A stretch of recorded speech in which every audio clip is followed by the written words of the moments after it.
Grommash plays a big role in the new expansion, so we're like, dude, we've got to do, big orc. People will love seeing this thing. The thing that I'm really excited about is giving the audience and our fans a chance to see what an orc would look like up close. And if it looks like this thing's alive and engaging you, then we've achieved our goal.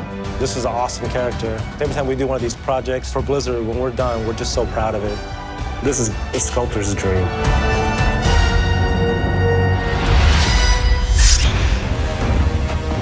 Never be slaves! Grommash has been in Warcraft lore for a really long time.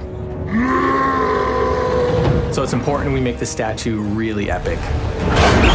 The first thing we do is we build a maquette. It's a preliminary sculpt that you do to capture the essence of the final piece. Typically they're rough, but sometimes they're fully finished, like in the case of Grommash. We decided to use the maquette that I made because there is that spot that you can stand where he's screaming right in your face. I'm super excited to see where Steve will take this. I'm Steve Wang, and this is Alliance Studio. We do concept art, we do 3D digital modeling, printing, all the way to doing statues for game companies.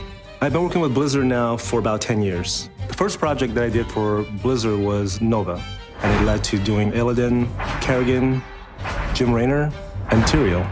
Steve Wang and his crew operate on a level of badassery that is unmatched. We've been working together for roughly 10 years. Different experience, right?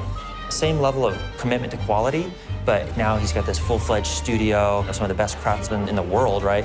Now he's adopted a lot of the 3D technologies. He's got the full production environment, which makes the end product better. So we did a scan of the maquette, and then what we did was Eddie straightened them out, which allowed us to print it to scale. So we have some sort of physical reference when we do the sculpture. Right. From here, we're going to build the armature, the sculpture armature. How long do you think the build process is going to be for this? We're scheduling basically 4 months. It'll take us the next couple of weeks to engineer out the armature and build it. Okay. And then we'll start sculpting in about 2 weeks. Yeah, dude, that's epic. It's gonna be epic. So today we're taking a look at the Hellscream armature, right? The full-size, the life-size version of it, and basically getting an understanding of its scale and height. We've designed the armature in CAD, and we have all the pieces cut out and scaled properly, and we've welded it. This is a really good representation of what we're going to be building. I just don't want it to feel too small, right? Like at first I was just like, oh, is he small? Right? Because he's hunched over and we're seeing only his skeleton, we're not seeing the full mass. I want him to command that level of presence, right? And not get lost in the crowd. And, I think a lot of people also use these as meetup places, right? Looking at this, I could imagine us raising it just a little bit more, just to make it a little bit more impressive.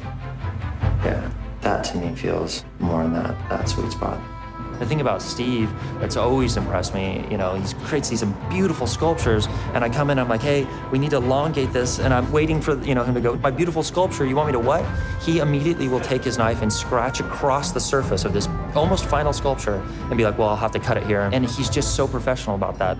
He just understands that to get the best result, you don't make excuses, you go right after it.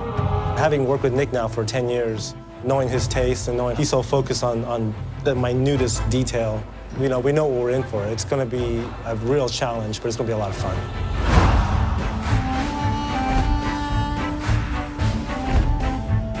Your face is so awesome. I think it makes him more impressive when you see the thing that he slayed, understand the lore behind it and how this guy's enslaved them, right? And now he's on top of it, like claiming it. He's actually scaled down, right? Oh, really? Yeah. But when we were doing the maquette, it was just like, we took Manaroth, right, chopped them up, put them underneath, right, just to scale it. And I'm like, this isn't gonna work, because in the cinematic, you don't see that. He just comes down, plunges on them, then we cut. We're gonna have the steam coming up out of the mouth, right? Mm-hmm. It'll be getting cut by the teeth, which will look so awesome. Yeah, steam coming out. The eyes, we're gonna do a little animation on it. Like, it's just kind of like dimming, like it's dying. Oh, awesome. And we'll just do a little bit of animation. Play with that as well. Dude, that's gonna look so good.